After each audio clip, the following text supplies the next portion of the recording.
찬양대에 귀한 찬양 감사합니다. 하나님께서 기쁘게 받으신 줄 믿습니다.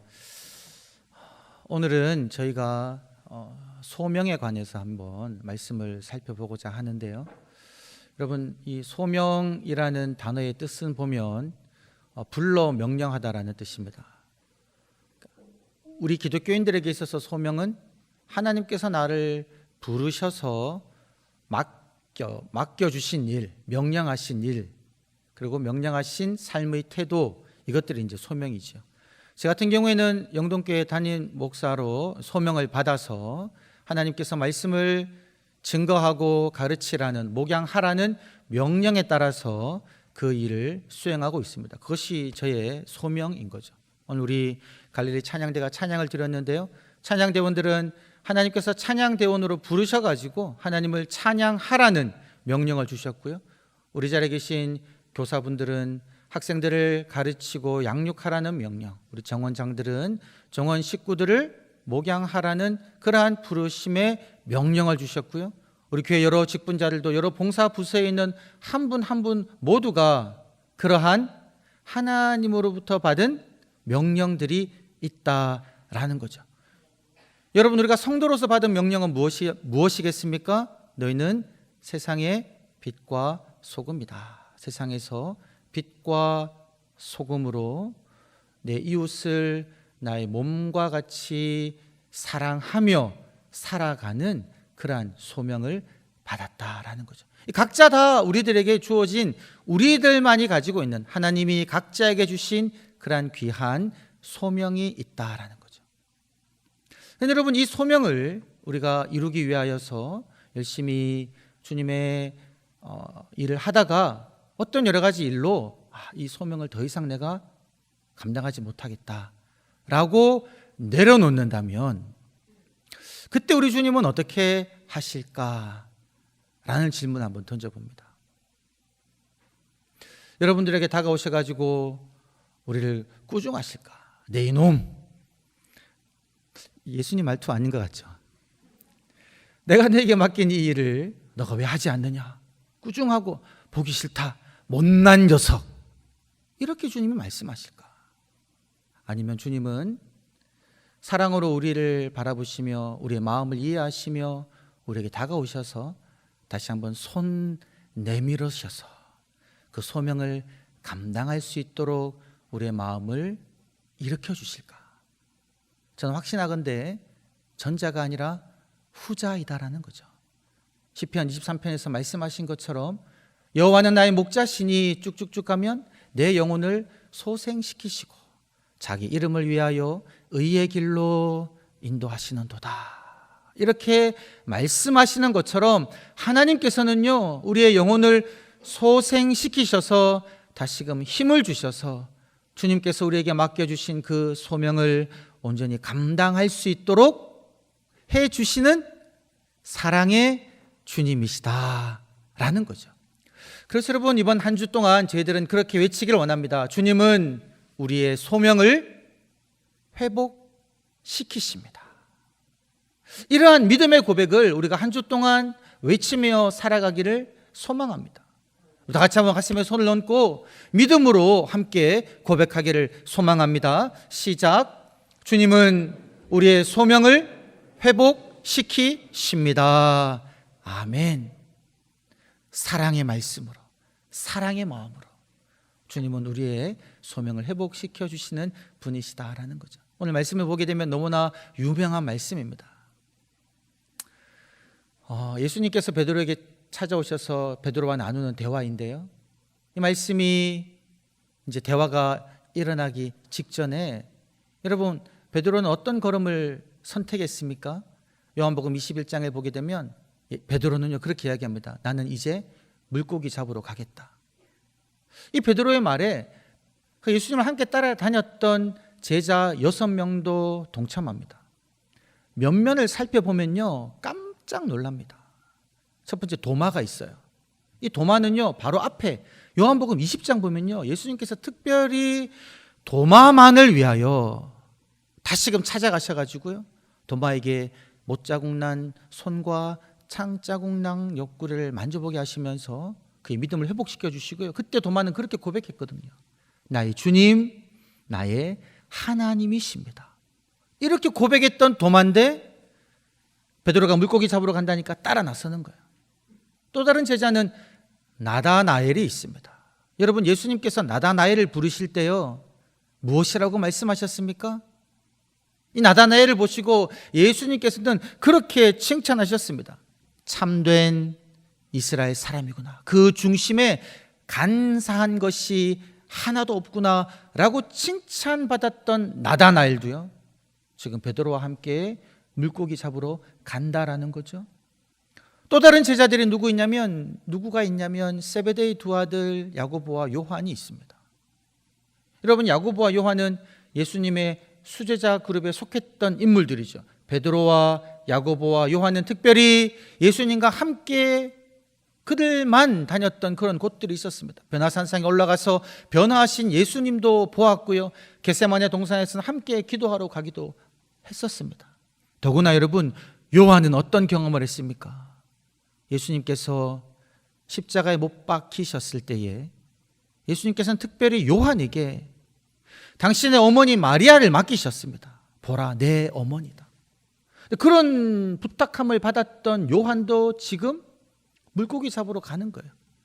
여러분, 이들 모두는요, 부활하신 예수님을 만나보지 못했던 이들이 아니라 부활하신 예수님을 적어도 2번은 만났고요, 베드로는 적어도 3번 이상이나 부활하신 예수님을 만났었는데 이들은 다시 물고기 잡으러 간다라는 거죠. 왜 이들이 다시 물고기 잡으러 갔을까? 베드로를 제외한 다른 제자들에게는 특별한 이유를 발견하기가 어렵습니다. 베드로가 간다고 하니까 따라갔을까? 이런 생각도 들고요, 또 확실한 이유는 모르겠어요. 단지 우리들은 생각할 때 어떻게 이러한 경험들을 했던 이들이 예수님을 떠나 그들이 부르심을 받기 전에 했던 그곳으로 돌아갈 수 있을까? 의문이 들며 참 연약하구나 라는 생각을 하게 된다는 거죠. 근데 특별히 여러분, 오늘 베드로에 대해서 생각해 보면 우리들은 다 알고 있죠. 베드로 마음속에 지금 어떤 마음이 있어서 그는 물고기 잡으러 다시 돌아갔을까요? 베드로 마음속에는요, 스스로에 대한 실망감으로 예수님에 대한 미안한 마음, 죄책감으로 그의 마음이 가득해 있었다라는 거죠. 베드로는 아주 자신만만했었습니다. 예수님께서 그 이제 공생의 마지막 기간에 제자들에게 목자를 치르니 양들이 흩어질 것이다 라고 말씀하셨을 때에 베드로는 그렇게 이야기했거든요. 예수님, 다른 사람들이 다 주님을 버릴지라도 저는 결코 주님을 버리지 않을 것입니다. 자신 있게 이야기했습니다. 그때 예수님께서는 베드로의 눈을 쳐다보시면서 네가 닭 울기 전에 나를 3번이나 모른다고 부인할 것이야. 그 말씀을 듣고서도 여러분, 베드로는요, 제가 죽으면 죽었지 주님을 결코 버리지 않을 것입니다, 이렇게 호언장담을 했었는데 이 베드로가 그만 예수님이 신문 받으시는 그 장소에서 3번씩이나 나는 저 사람을 알지 못한다라고 이야기했고요, 심지어 자기의 그 말을 진실되게 느끼게 하려고 막 화를 내면서 분노하면서까지 역정을 내면서까지 나는 저 사람을 모른다고 부인했다라는 거죠. 그러한 미안한 마음 때문에, 자기 스스로에 대한 그런 실망감 때문에 베드로는요, 나는 예수님을 따를 자격이 없구나, 내가 예수님의 제자라는 칭호를 받을 수가 없구나 라고 생각하면서 다시 물고기 잡으러 갔다라는 거죠. 여러분, 이 베드로는요, 예수님께서 이제 오늘 이 요한복음 21장 앞부분을 보게 되면요, 물고기를 잡으러 간 이 제자들에게 예수님이 찾아오셔서 나타나셨을 때, 그리고 그 전에 부활하신 예수님이 이 제자들에게 나타나셨을 때요, 여러분, 베드로는요, 예수님에게 단 한마디도 이야기하지 못합니다. 늘 언제나 앞장서서 예수님의 수제자로서 예수님과 많은 이야기를 했었지만, 너무나 당당했던 베드로였지만 자기가 예수님을 모른다고 부인했던 그 일 때문에 부활하신 예수님의 제자들 간에 나타나셨어도요, 베드로가 예수님에게 하는 이야기는 단 한마디도 나오지 않는다라는 거죠. 도마에게 나타나셨을 때도 베드로는 뒤에서 그냥 멀찍이 부활하신 예수님을 바라보고만 있었습니다. 그만큼 그 마음속에 예수님에 대한 그 미안함과 죄송한 마음은 너무나도 컸다라는 거죠. 그래서 여러분, 이 베드로는요, 다시 예수님을 따르기 전에 그가 가졌던 그곳으로 돌아가 버린다라는 겁니다. 물고기 잡으러 간다라는 거죠. 여러분, 여기서 우리가 조금 이제 주의해야 될 것은 무엇이냐면, 여러분, 물고기 잡는 것이 주님을 따르는 소명의 길이 아니다라는 말은 결코 아닙니다. 우리 모든 일들, 직장에 사는 일들, 주님이 우리에게 주신 소명의 길일 수가 있지요. 그런데 물고기 잡으러 가는 건 여러분, 상징적으로 무엇을 의미하냐면, 우리가 주님으로부터 부르심을 받기 전에 내가 살았던 삶의 그 방식을 의미하는 상징성을 띠는 일이다라는 거죠. 마치 여러분, 그렇게 비유하면 좋을 것 같아요. 하나님께서 아브라함을 불러서 갈대아 우르를 떠나 내가 내게 지시할 땅으로 가라라고 말씀하셨는데, 아브라함이 가나안 땅으로 가서 그곳에서 사는데 살다가 너무 어렵고 힘든 일이 많아서, 예를 들면 애굽으로 내려가서 아내를 바로에게 빼앗긴 그런 일들을 겪고 나니까, 야, 이곳에서 내가 더 이상 못 살겠다, 내가 다시 갈대아 우르로 돌아가야겠다라고 했을 때에 그 갈대아 우르, 그것이 바로 지금 물고기 잡으러 가는 일이다라는 겁니다. 사도 바울이 내가 예수님을 알고 난 다음에는 내가 이전에 중요하게 여겼던 것들을 다 배설물로 여긴다라고 이야기했는데, 그런데 주님의 복음을 증거하다가 받는 고난이 너무나도 심하고 어려워서 내가 다시 그 배설물로 여겼던 그 일을 다시 하는 것, 그런 것을 의미하는 일이다라는 겁니다. 지금 베드로는 예수님께서 내가 너로 하여금 사람을 낚는 어부가 되게 하겠다라고 말씀하신 그 소명을 버리고요, 다시 옛날 삶의 방식으로 돌아갔다라는 겁니다. 이러한 베드로에게 예수님께서는 어떻게 하셨습니까? 오늘 말씀을 보게 되면 예수님께서요, 이 제자들을 찾아가셨습니다. 물고기 잡고 있는 제자들을 멀찌감치 바라보셨습니다. 그리고 그들에게 말씀하셨죠. 배 오른편에 그물을 던져라. 그때까지만 해도 제자들은 이분이 예수님인지 알지 못했는데요, 배 오른편에 그물을 던지고 많은 물고기를 잡았을 때에 예수님이 사랑하시는 제자 요한이 예수님인지 알아보고 베드로에게 이야기하죠. 주님이시다. 이제 그 이야기를 듣고 여러분, 베드로는요, 벌써 벗고 있던 옷을 다시금 입고는 예수님에게로 달려갑니다. 배에서 바닷물로 뛰어들고는 예수님께로 달려가는데요, 오늘 말씀을 보게 되면 그 해변가에 있는 예수님께 달려는 갔지만 예수님과 대화하는 그 내용이 지금 이 15절까지는 드러나지 않는다는 거죠. 예수님과 대화가 이루어지기 전에 이들은 예수님과 함께 아침을 먹었는데요, 아침 먹는 내내 베드로는 한마디도 이야기하지 않습니다.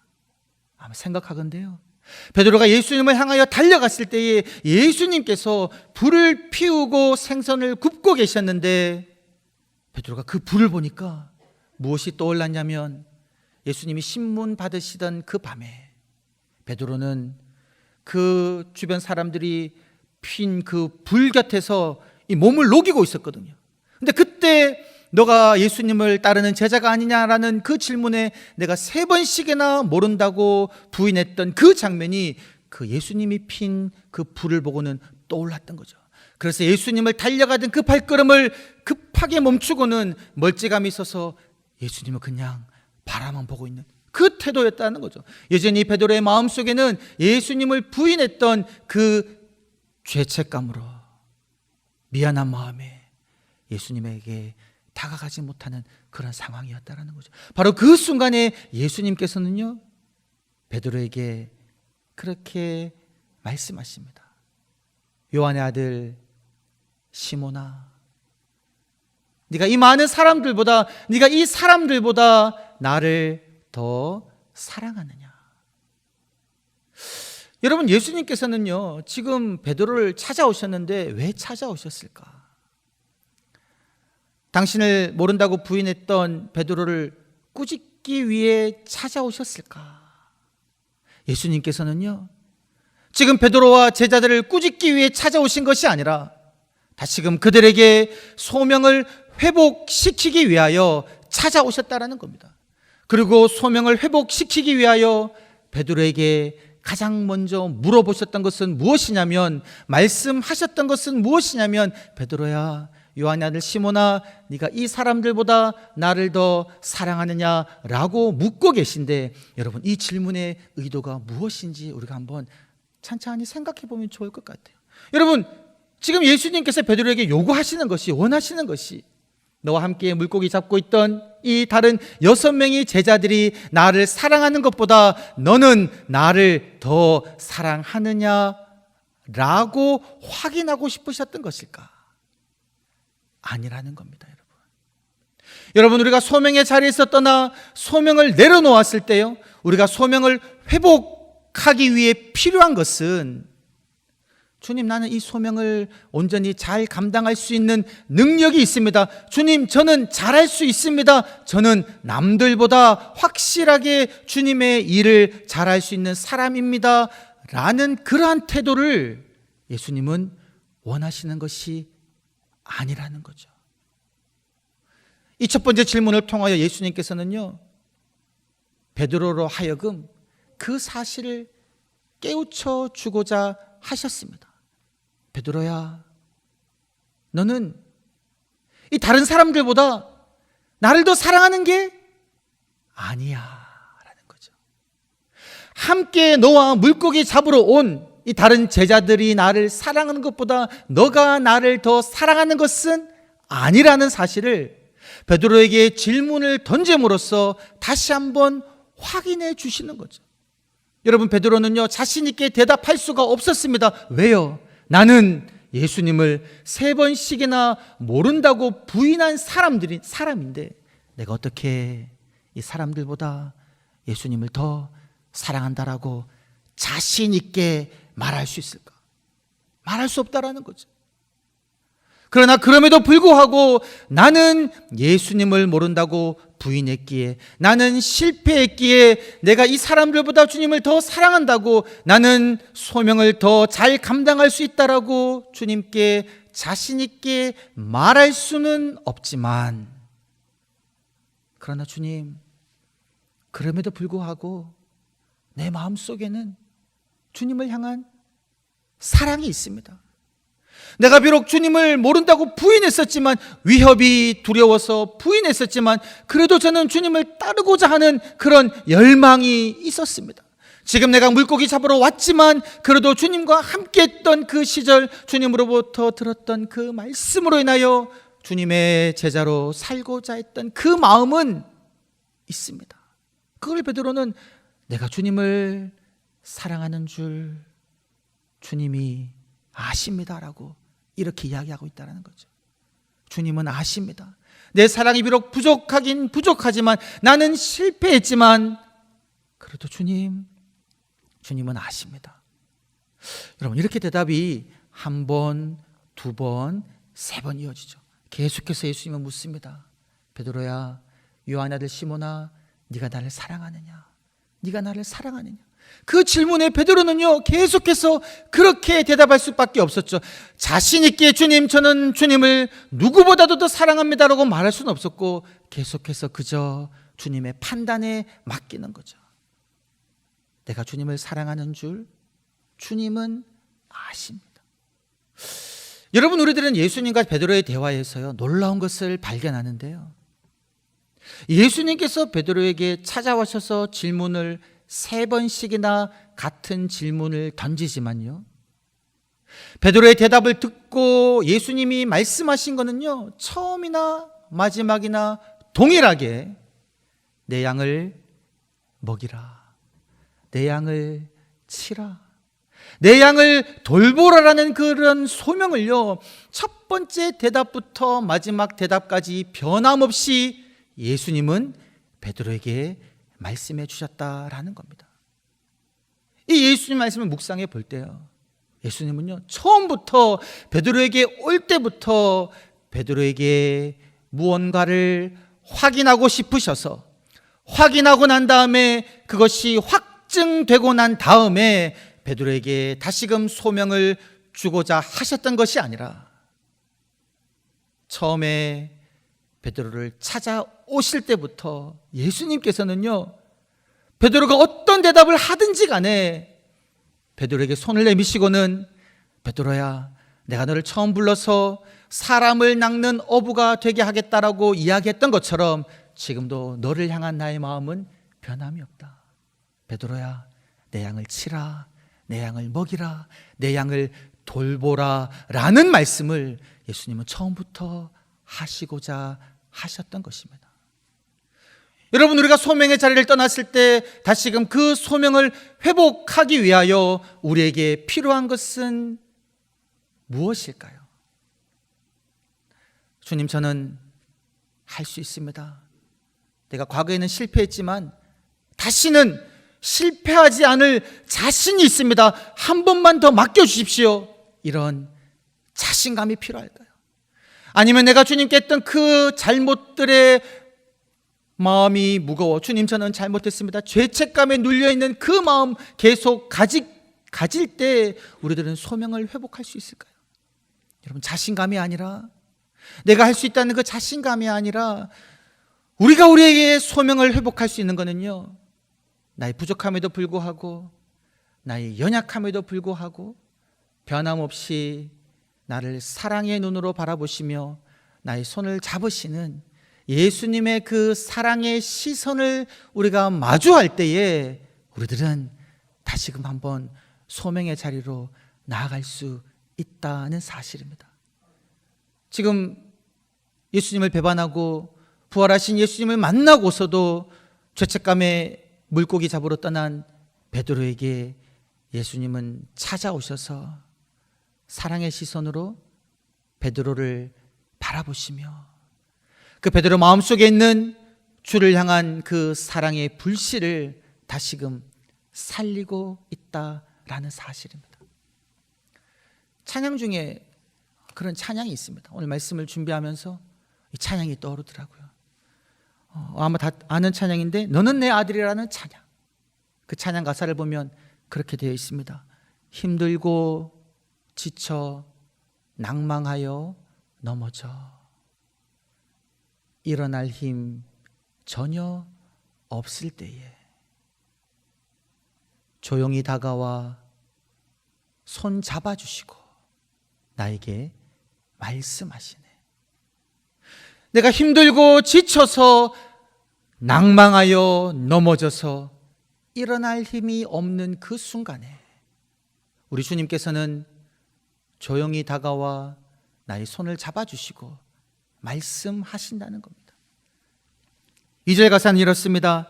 나에게 실망해서 내 자신이 연약해서 고통 속에 눈물 흘리고 있을 때 못자국 난 그 손길 눈물 닦아주시며 나에게 말씀하시네. 여러분, 우리가 주님의 일을 할 때에 우리 자신에게 실망하는 경우가 있지 않습니까? 내 자신의 연약함에 실망해서 고통 속에 내가 죄책감에 눈물 흘리고 있을 때에 나를 위하여 십자가에 못 박히신 주님은 못자국 난 그 손길로 나의 눈물을 닦아주시며 나에게 말씀하신다라는 거죠. 너는 내 아들이라, 너는 내 딸이라. 오늘날 내가 너를 낳았으니 너는 나의 사랑하는 아들이요 딸이다 라고 우리 주님은요 변함없이 우리들에게 말씀하고 계신다라는 거죠. 언제나 변함없이 주님은 우리에게 말씀하십니다. 너는 내 아들이라. 십자가의 그 고통으로, 그 해산함으로 내가 너를 낳았으니 너는 내 아들이다.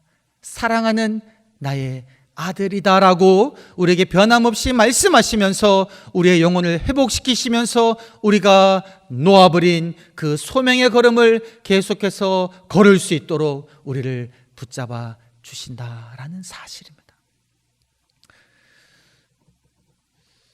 여러분, 제가 영동교회 담임 목사로 부름을 받았죠. 이러한 소명을 수행해 나갑니다. 제가 예전에 금요 기도회 때 한번 말씀을 드렸던 것 같습니다. 제가 여러분 이 목양의 이 일을 하다가 제 자신에게 실망한 그런 일이 여러 있습니다. 나의 자신의 이 가사, 찬양의 가사처럼 내 자신이 너무나 연약해서 주님께 죄송하고 실망해서 주님, 내가 이 일을 계속하기 참 자격이 없습니다 라는 마음이 들고요. 또 어떨 때는 마음이 너무나 여러 가지 일들로 마음이 무겁고 힘들어가지고요. 다 놓아버리고 싶은 그런 순간들이 있었습니다. 그래서 어느 날은 제가 금요 기도회를 마치고요. 너무 마음이 무겁고 힘들어가지고 내 자신에 실망하고 마음이 무거워가지고 잠을 잘 수가 없더라고요. 그래서 그 다음날 새벽 기도회를요, 알람을 꺼버렸습니다. 잠이나 자야겠다. 깨워주시면 나가야지. 근데 여러분, 알람이 울리지도 않았는데 일어나 버렸어요. 일어나가지고 주님한테 주님 왜 깨우셨어요? 자려고 했는데. 정말요, 그때 그런 마음이었습니다. 그때 주님이 깨워주시면 내가 일어나겠다라고 기도하고 잤으니까 준비하고 나오는데요, 정말 천천히 준비했습니다. 그리고 교회로 걸어올 때도요, 터벅터벅 그렇게 걸어왔습니다. 근데 걸어오는데 교회를 다가왔는데요, 그 당시 치료 중에 있던 어떤 성도님이 교회를 향하여 걸어가고 있었습니다. 제가 뒤에서 보니까 이제 토요일 새벽에는 제가 함께 예배 후에 기도를 하니까요, 그 이제 치료 중에 있는 성도님이 교회를 향하여 오는 발걸음을 보면서 주님이 제게 그런 마음을 주시더라고요. 내가 오늘 오지 않았으면 이분의 발걸음이 어떻게 됐을까? 교회 본당에 들어오는데요, 또 교회 본당에 어떤 아이를 안고 또 교회 성도님이 오신 거죠. 그 아이가 치료 중에 있는데 또 기도받으려고 온 거죠. 제가 그분을 보면서 제 마음이 너무나도 회개가 되는 거예요. 주님, 제가 참 잘못했습니다. 주님이 제게 그런 마음을 주시는 거예요. 이들이 너의 양떼들이다. 이들이 내가 너에게 맡긴 양떼이다. 너가 이들을 위해서 목양하고 이들을 위해서 기도해야 된다 라는 말씀을 제게 주시더라고요. 주님이 제게 다가오신 방식은요, 여러분, 제가 그렇게 알람 끄고 자리에 누울 때요, 꾸짖지 않으시더라고요. 막 무서운 모습으로 제게 다가와가지고는 이 자격 없는 놈, 이 못난 놈이라고 주님은 결코 말씀하지 않으셨고요. 자는 저를 그냥 멀끄러미 바라보신 것 같아요. 그리고 조용히 다가오셔서 저를 깨우셨죠. 그리고 교회를 향하여 발걸음을 하게 하시면서 성도님의 모습으로 제게 다가오셔가지고요, 계속 그 소명의 걸음을 걸을 수 있도록 이 베드로에게 찾아오신 주님의 모습처럼 저에게 다가오셨다는 거죠. 그러한 마음으로 이러한 소명의 길을 걷고 있는데 저는 우리 성도님들에게 그렇게 말씀드립니다. 여러분이 교회에서 맡고 있는 여러 소명의 자리, 찬양대, 교사, 정원장, 그리고 여러분 여러 봉사의 자리, 주차로, 식당으로 또 여러 많은 일들을 하는 그 자리에서 때로는 여러분들이 여러분 자신에게 실망하고 때로는 여러 가지로 힘들어서 그 자리를 떠나버리고 싶을 때에 여러분 걱정하지 마십시오. 우리 주님은 결코 여러분들을 무섭게 몰아세우거나 꾸짖지 아니하시고 여러분들에게 조용히 다가오셔서 손 내밀어 주시고 여러분이 여러분 자신에게 실망하고 때로는 마음이 무거워 넘어졌지만 소명의 자리를 떠났지만 그럼에도 불구하고 여러분 마음속에 있는 주를 향한 그 작은 사랑의 마음을 주님께서는 기뻐 보시고 다시금 그 마음을 일으켜 세우시사 여러분들을 소명의 자리로 회복시키시고 불러주실 줄 믿습니다. 이 주님을 사랑의 눈으로 여전히 주님을 바라보시는 그 주님을 조용히 바라보시면서 우리 주님께서 각자에게 주신 그 소명의 걸음을 주님 만날 그날까지 걸어가시는 저와 여러분 되시기를 간절히 축원합니다. 주님 감사합니다. 부족한 우리를 불러서 하나님의 귀한 소명을 맡기신 아버지 하나님, 때로는 지쳐 쓰러져, 때로는 너무나 실망하여 하나님 주님을 떠나는 그 순간에도 우리를 사랑의 눈으로 바라보시며 손 내밀어 우리의 영혼을 회복시키시는 주님께 날마다 다가가는 저희의 삶 되게 하여 주옵소서. 감사드렸고 구주 예수님의 이름으로 기도드리옵나이다. 아멘.